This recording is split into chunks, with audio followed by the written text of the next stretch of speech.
اللہ کی توفیق سے دعوت دے کے حق پر لانے میں وہ کامیاب ہوئے ہیں اور جہنم میں جانے سے بچا لیا ہے. جن کے تو مر چکے ہیں ان سے پوچھیں وہ کس تکلیف میں ہیں. وہ تو کہتے ہیں کہ انہوں نے لمحہ پاواں گے, ٹوٹے ٹوٹے کرواواں گے انہاں دے اپنے سامنے.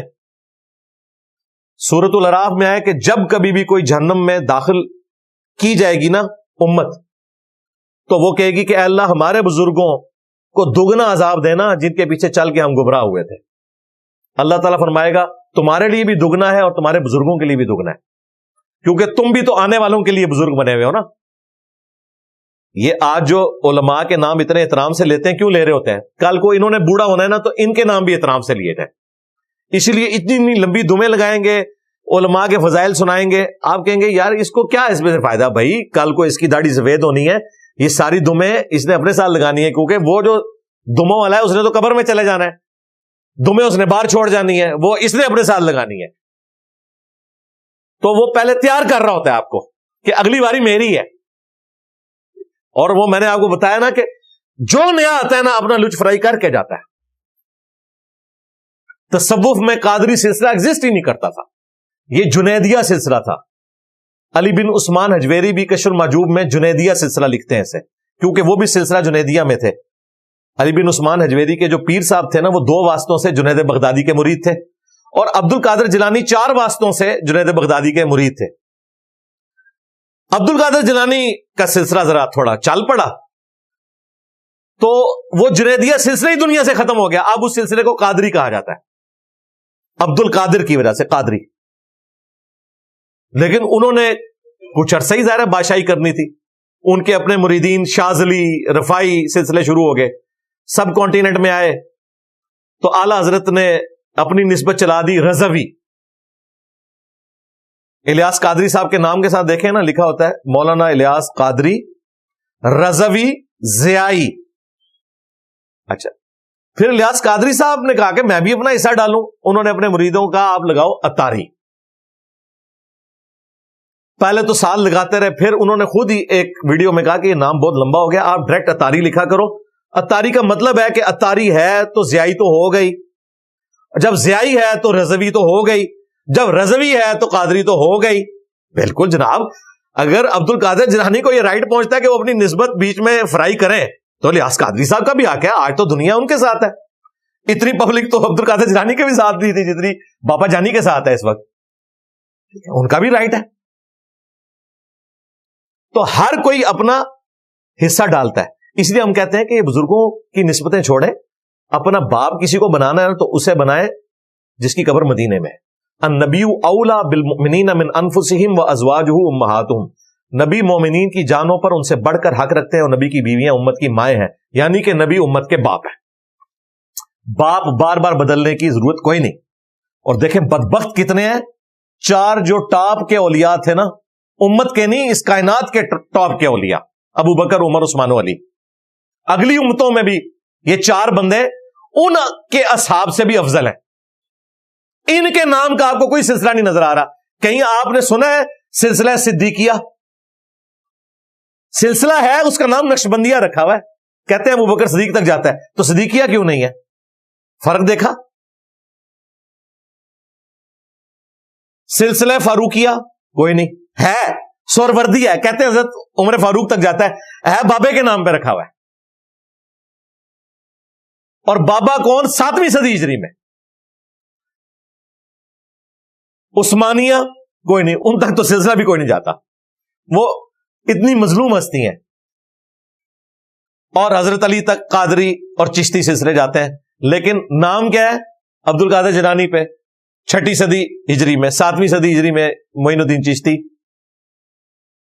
علوی نہیں ہے اس سلسلے کا نام. کتنی حیران کن بات ہے, اس طرف کبھی نہیں کسی کا دماغ گیا. اس کا مطلب ہے ان تک جاتے ہی نہیں, انہوں نے سب کچھ جعلی بنایا ہوا ہے.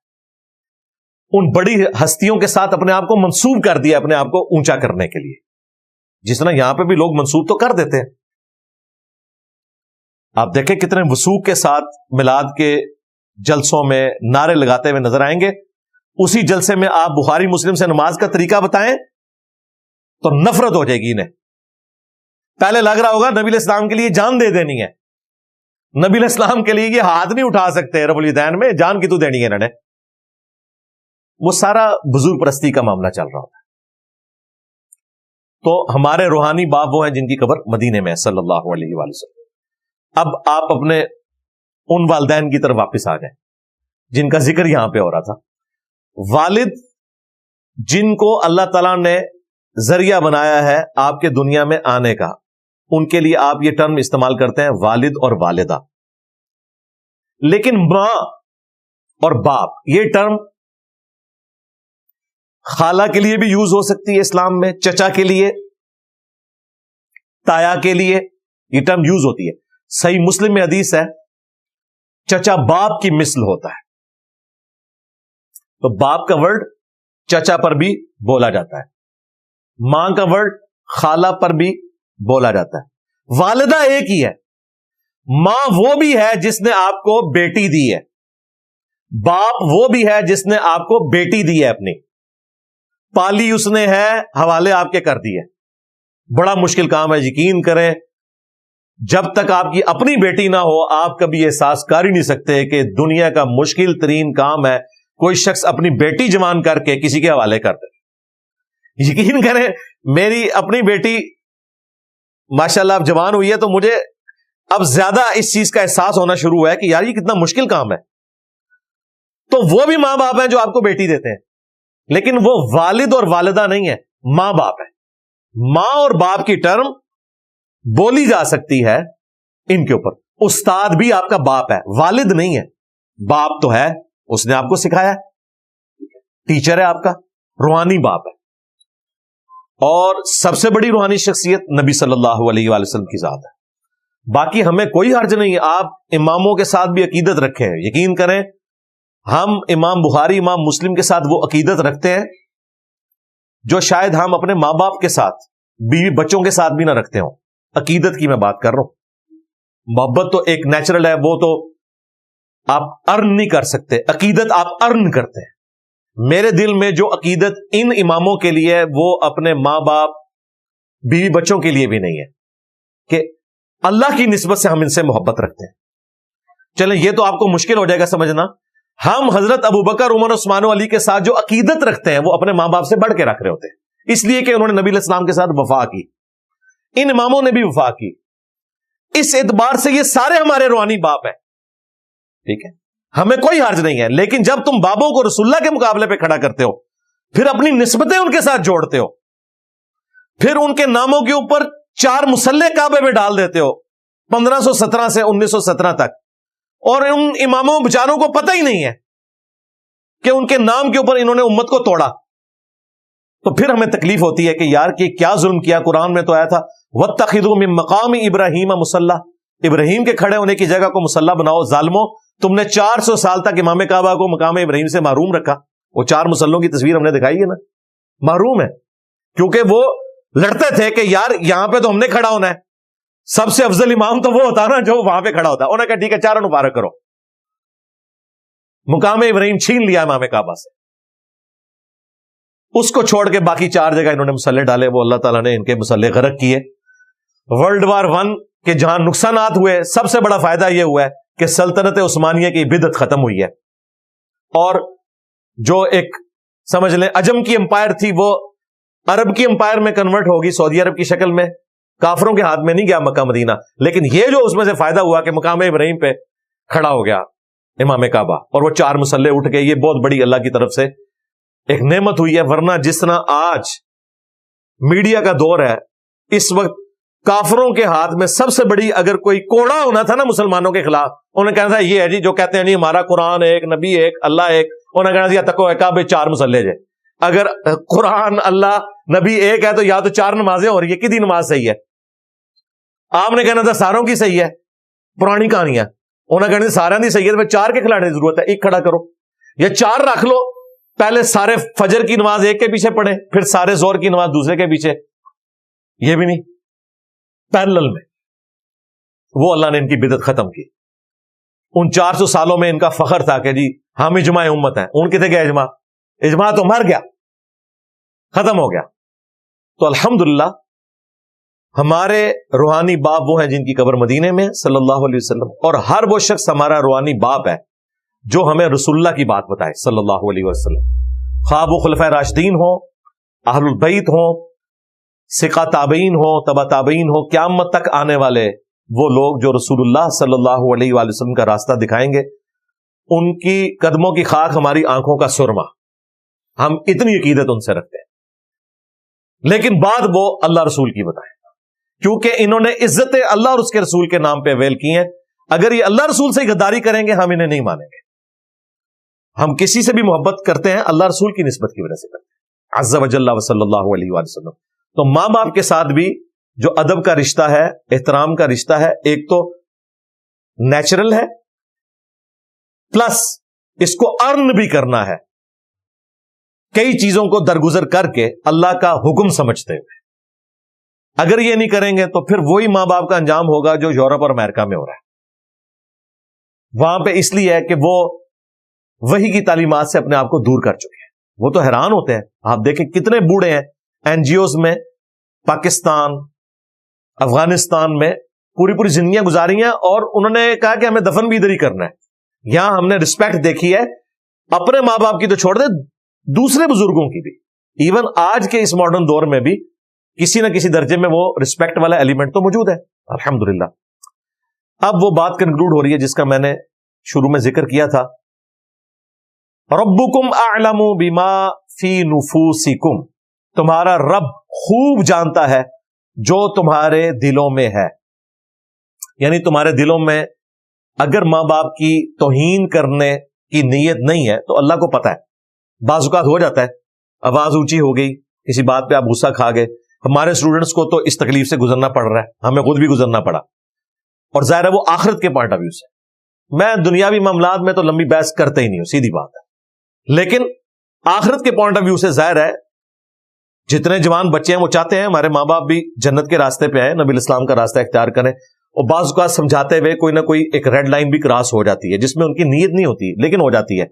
تو ایسی صورتحال میں اللہ تعالیٰ نے کہا کہ میں خوب جانتا ہوں جو تمہارے جی میں ہے، ان تکونوا صالحین، اگر تم صالح ہوئے، نیکوکاری کی روش تم نے اختیار کی، تمہارے اندر بدنیتی والا معاملہ نہیں تھا، فَإِنَّهُ كَانَ لِلْأَوَّابِينَ غَفُورًا، تو بے شک اللہ تعالی رجوع لانے والوں کی توبہ قبول فرمانے والا ہے، توبہ کرنے والوں کو بخشنے والا ہے۔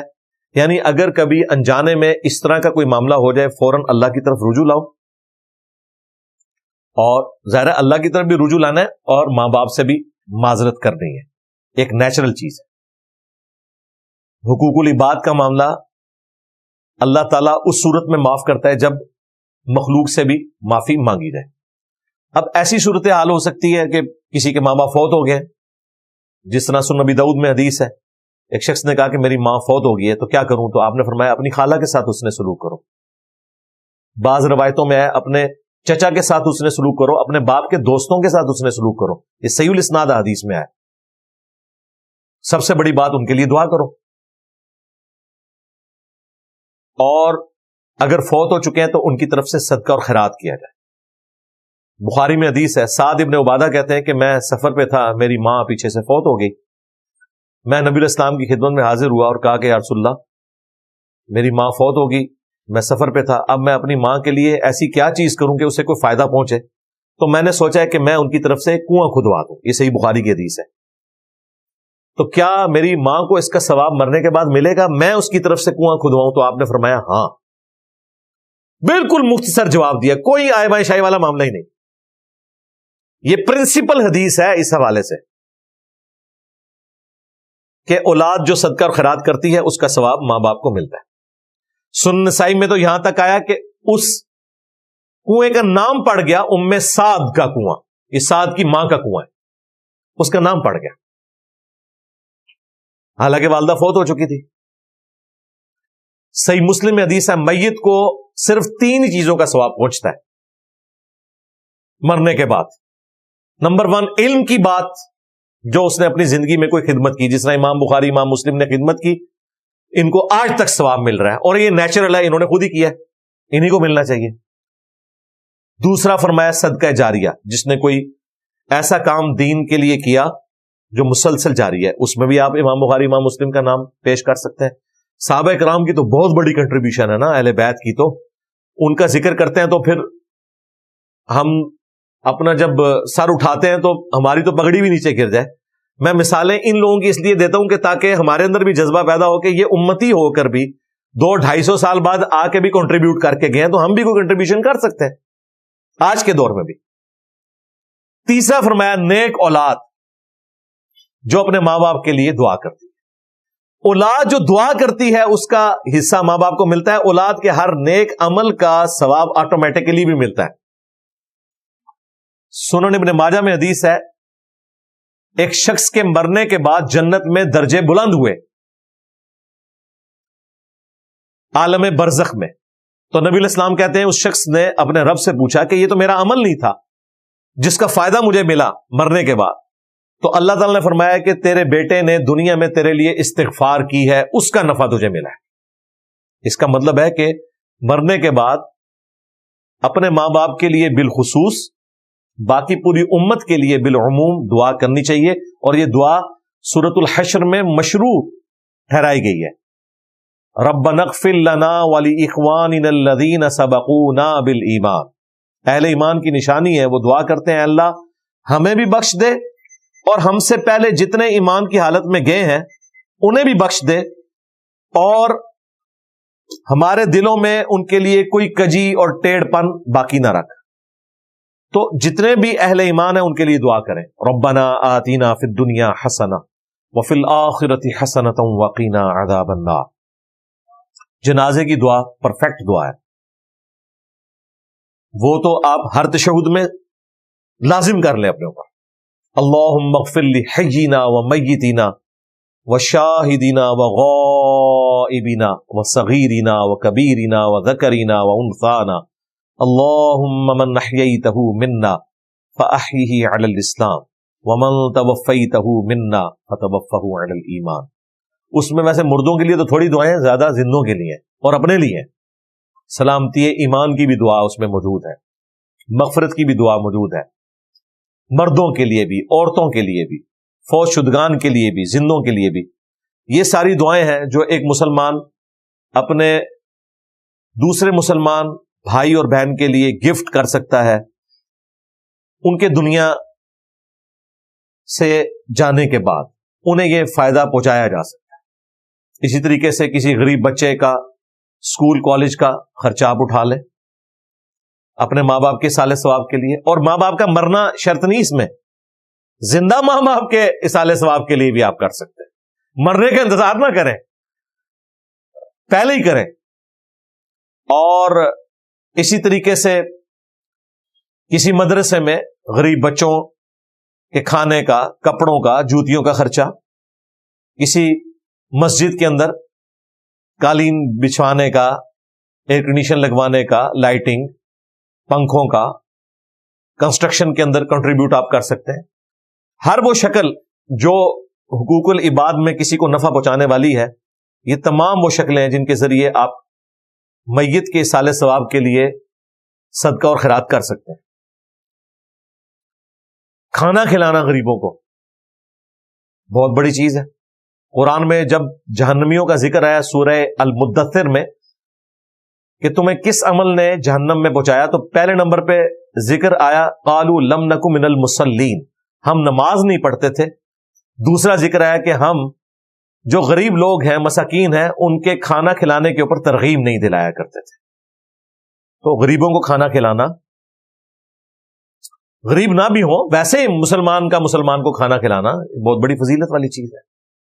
بخاری مسلم دونوں میں حدیث ہے، نبی علیہ السلام نے اپنے آخری دنوں میں صحابہ کرام کو یہ وصیت کی تھی کہ میری وفات کے بعد جو لوگ مدینہ شریف آئیں گے تم نے ان کے کھانے پینے کا خیال رکھنا ہے۔ بس یہ جب سے حدیث میں نے ایمفسائز کیا، علم میں تو پہلے کی تھی، تو پھر ہم نے یہاں پہ لنگر کا سلسلہ دار ارقم میں اپنی اکیڈمی میں شروع کیا، ورنہ اس سے پہلے صرف پانی پوچھا جاتا تھا۔ میں نے کہا نہیں، یہ نبی علیہ السلام کی سنت ہے کہ لنگر چلنا چاہیے۔ دیکھیں حضور علیہ السلام نے یہ وصیت کی، آپ کو پتا تھا کہ پوری دنیا آئے گی مدینہ شریف، آج تک جا رہی ہے، تو ان کے کھانے پینے کا، مہمانوں کا خیال رکھنا آج تک رکھا ہوا اہل مدینہ نے۔ جناب آج بھی اسی طریقے سے دسترخوان بچھتے ہیں، منڈے کا روزہ اہل مدینہ نے رکھا ہوتا ہے، جمعرات کا افطاریاں بھی ہوتی ہیں، آگے پیچھے بھی ماشاء اللہ تعالیٰ لنگر چل رہا ہے، اور لوگ اپنا نام بھی ظاہر نہیں کرتے، اور وہ سارے کے سارے معاملات چل رہے ہیں۔ اعتکاف میں آپ کو کوئی کھانا خریدنے کی ضرورت نہیں پڑتی، 1 مہینے کا اعتکاف کریں، فری بہترین کھانا، کھجور ہی اتنی پرفیکٹ غذا ہے، اور زمزم تو مسجد نبوی کے ہر صف کے سامنے آپ کو کولر مل جائیں گے، اتنی دور سے زمزم بھی وہاں پہنچایا جاتا ہے، خود پرفیکٹ ایک غذا ہے۔ تو یہ سلسلہ اس طریقے سے چل رہا ہے۔ اللہ تعالیٰ سے دعا ہے جو حق بات میں نے کہی اللہ تعالیٰ ہمارے دلوں میں راسخ فرمائے، اگر جذبات میں میرے منہ سے کوئی غلط بات نکل گئی تو اللہ تعالیٰ ہمارے دلوں سے اسے دھو دے، ہمیں معاف بھی فرما دے، ہمیں کتاب و سنت کی تعلیمات پر عمل کر کے دوسرے بھائیوں تک پہنچانے کی توفیق عطا فرمائے۔ سبحانک اللہم و بحمدک، اشہد ان لا الہ الا انت، استغفرک و اتوب الیک، وما علینا الا البلاغ المبین۔ جزاکم اللہ خیرا۔